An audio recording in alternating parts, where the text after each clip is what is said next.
When we discuss sexual abuse cases on the channel, it normally transpires that the offender, apart from being a public servant, crown servant or the like, tends to get piss poor sentences, suspended sentences or some form of bullshit therapy. So when I hear about filthy paedophile social workers getting a decent sentence, I feel a short burst of warmth in my soul, and it's not because I've pissed myself, before it dwindles away knowing that this is a very rare occurrence. 59-year-old Robert Sims of Meadow Road, Harts Hill, appeared at Warwick Crown Court on the 21st of April to be sentenced for systematically raping a girl between the ages of 9 and 15. Note that they said a girl, not girls. So this man picked on one poor innocent child, not lots. And that's important, if you ask me, when you hear of his sentence, considering most of these cases are against multiple children. Not that just one person makes it any less worse. Sims was a social worker from Nuneaton who was convicted yesterday of 9 counts of rape, 2 counts of sexual assault by touching and 1 count of sexual assault.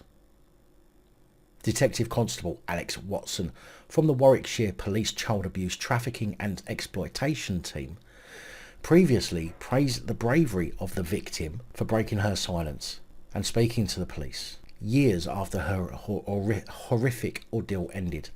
As a result, Sims was arrested in April 2019, but he protested his innocence and even accused the victim of lying, of course, as you would expect. During the investigation, the victim spoke of spending years blocking out the abuse she suffered at Sims' hands due to the emotional and psychological impact it had on her well-being. This is very common in victims of sexual offences. She showed great bravery in coming forward so many years after the abuse ended, and providing her with support has been central to the investigation. While it will not take away the pain Sims has caused, I hope the victim can take some comfort from these convictions and begin to move on with her life.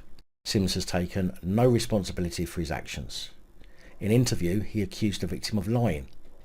It is clear that Sims was the person lying, and the jury saw through these lies. We are pleased with today's sentence and hope the outcome of this case reassures members of the public that we take such allegations of sexual offences extremely seriously, no matter when they happened. We will do everything in our power to protect victims and bring offenders to justice. Yes, I know, forgot the word salad warning. Now, for his vile crimes, he was sentenced to a total of 24 years in prison. That's 21 years plus a 3-year extension under the section 278 of the Sentencing Act 2020. He'll also be registered on the sexual offenders registration list indefinitely, meaning that he will have to serve at least 14 years before he is even considered for parole. Now, this is in stark contrast to the many cases we report on the channel, especially when the offender has committed crimes against multiple children. I mean, take the recent case of Sheffield man Michael Stewart. Although he wasn't a public official of any kind, he was caught by undercover police messaging what he thought was a 12-year-old boy. In his messages, which were actually to an undercover police officer, the sick fucker asked the boy to send him pictures for his perverted sexual gratification. When police raided his home, they found images and videos on devices that he owned, showing the rape of one baby aged 6 months, the abuse of another between 12 and 15 months, the rape of a third baby aged 20 months, as well as the sexual abuse of a girl aged between 5 and 6 years old. This piece of shit is clearly a danger. However, recorder Andrew Smith MBE, sitting at Sheffield Crown Court, said he only has the power to pass a relatively short jail term based on the sentencing guidelines judges are obliged to follow. Stewart was sentenced to 8 months. Suspended.